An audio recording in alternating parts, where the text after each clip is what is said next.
And what we're seeing in the States, and I don't want to go down this road too far because I want to hear what's going on in Ireland, is you're starting to see breweries partner up with other kinds of places to gain access to sell cans and bottles and actually taps to pour their beer in kind of untraditional locations. Different communities coming together. It's the pandemic, and I'm going to wait to hear what you say about Ireland, but we're seeing like a metamorphosis of people have had a year off to think about how they do business and to just go, I got to brainstorm how new ways to sell my product in order to survive. So I'm going to jump to Ireland and go, give our listeners and viewers a quick background on what the local Irish craft beer scene looks like as we enter 2021 here. Boy, start with the easy questions. You know me. Well, surprisingly good. Let's start with that. But a year ago, the pubs that you would have visited when you were here have not reopened in a year. Right. So now the only time you're selling a keg is a very small keg. So all of the craft breweries, especially the guys that were still in bottles, quickly tried to shift or have shifted to cans to get the product out. So that's been a lifesaver. There's been a couple of really expanded distribution companies. So there's a lot of interesting distribution going on. So a lot of the breweries have gotten into cans to make that happen quickly. But yeah, people have just had to tighten their belts and really absorb, losing a half or 2/3 of their volume in a year.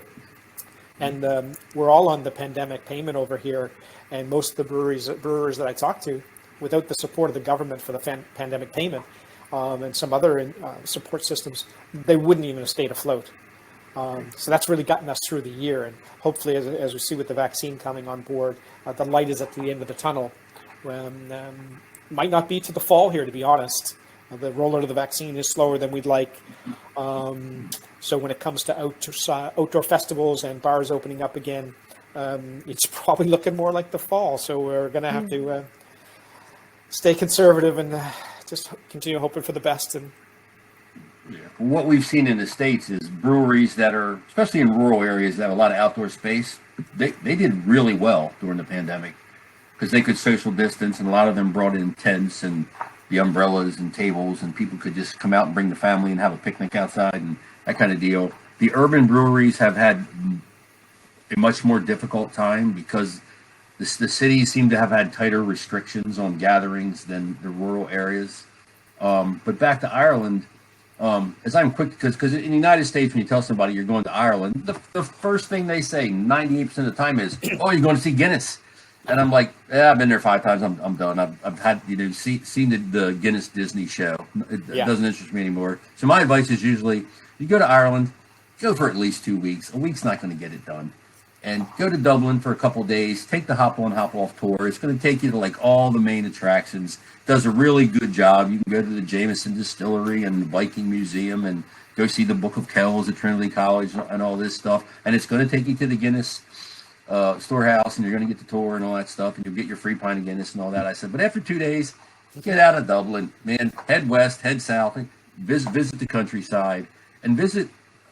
I tell people there are a ton of really good craft breweries in your country, but you got to go look for them. They're not like sitting on Main Street, going, "Hey, here's a big flashy neon sign like Vegas." Going, "Here I am. Here's Bruce Mansour Brewery." It just doesn't work that way in Ireland.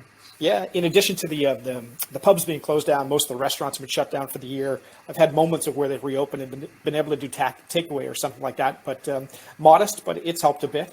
But as you know, over in Ireland, there's no gastropubs attached to the breweries. You can't do for takeaways, growlers, all that sort of thing. So those great experiences that you have in America and London that we're also familiar with and other places, we don't have that culture here. So it was never something that was lost, but it also means guys haven't set up and gals haven't set up in mainstream cities and streets to be public facing. So you got to seek them out, but there's a lot of great ones, and that's where the festivals have been so much fun to bring guys together. And my gosh, I think almost every county in Ireland has its own brewery now. When we started up here, there was about 15 breweries in 2011. and now we're up to about 100. Yeah.